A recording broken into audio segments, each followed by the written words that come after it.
No wok, no raw meat handling. With one simple prep, you can have Moo Shu Pork sorted for the entire week. We first take a page from another Chinese classic, twice cooked pork, and we cook the pork once. Pork belly, cold water. To not let the cooking liquid go to waste, we add a bit of ginger for some background warmth, scallion for some savory depth and subtle sweetness. We bring this to a gentle simmer.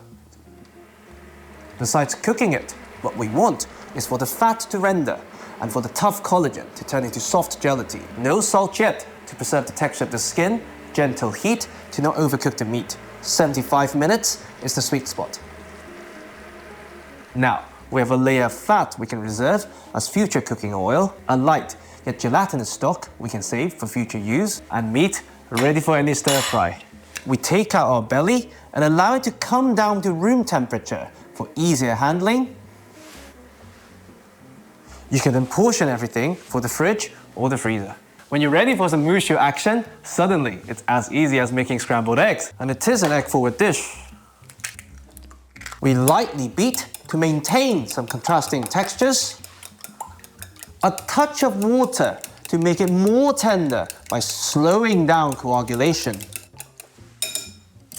One portion of the pork we batched cook earlier, traditionally sliced with the grain into strips.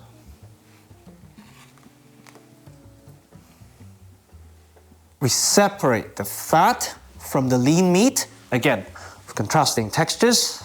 Since the skin has been cooked, I personally like to keep it for that bouncy chew, but it's up to you. In both the original Shandong and later Beijing versions of the dish, the pork never goes through velveting. We want clean flavors. We have the core identity. Let's look at the optional pairings.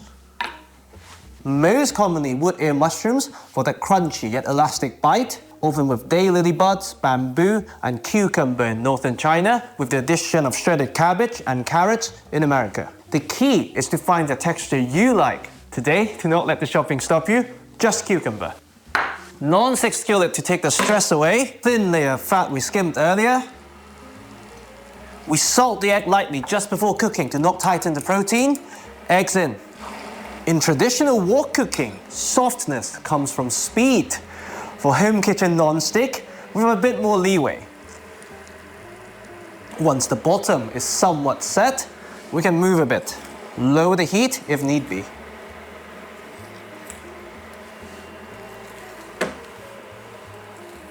Once you have a 70% cooked omelette, straight to the serving plate to warm the plate and minimize the washing.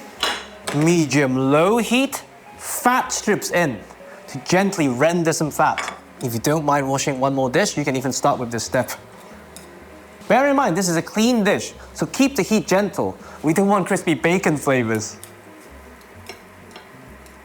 Optional skim to control richness, then grated ginger in, this time with some zesty freshness and some background heat. Minced scallion white to reinforce the savory depth and subtle sweetness from the poaching of the pork. Once you can smell the fragrance, rest of the pork goes in to warm through. Now we season. Today, we go old school with just a touch of soy sauce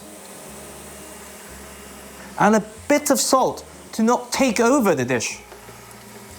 But use what you like. If you want to use hoisin sauce, go for it. Add a dash of Shaoxing wine for some oxidized notes.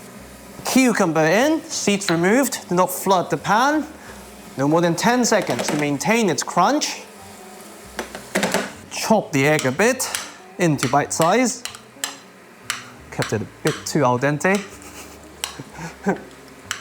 Stir the show back in.